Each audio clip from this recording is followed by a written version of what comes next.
Hi, this is Dino, and I'm going to walk through building an API proxy with a quota policy.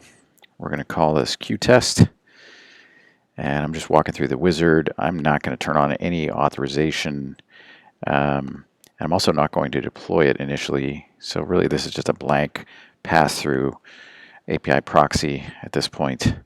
But let's flip over to the Develop tab, and we'll add a quota. And inside that quota, I will paste the configuration I retrieved from the community post, except I'm going to change the allow count to 5 just for easier testing. So we can see the allow count is 5. The identifier will be this header, C API access key, and we'll allow 5 for an interval of every 1 month. Okay. And so we've inserted the quota policy, but I also need to attach it to the preflow.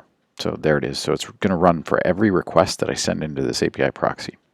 All right, so let's save it, deploy it, and then we'll flip over to actually try it. So turn on a trace, and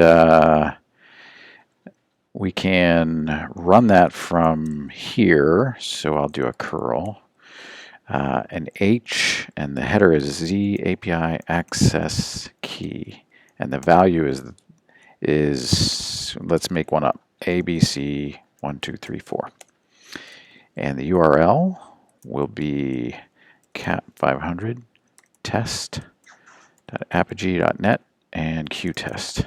All right, so I'm making that request, and it's enforcing the quota. And as you can see, here it is. We've got the quota, and you can see that's the identifier we're using. So we will continue to make those requests. 2, 3, 4, 5. That should be the last one that I'm allowed. You'll see all 5 have succeeded. And then if I invoke it again, because it's a distributed system, you may see some bleed over on the edges. It's a distributed quota, but on the 7th, you'll see the quota has fired. And it's getting a 500 error, which is the default that the quota issues. I can obviously change this if I want to, but I am getting that quota violation, which is as expected.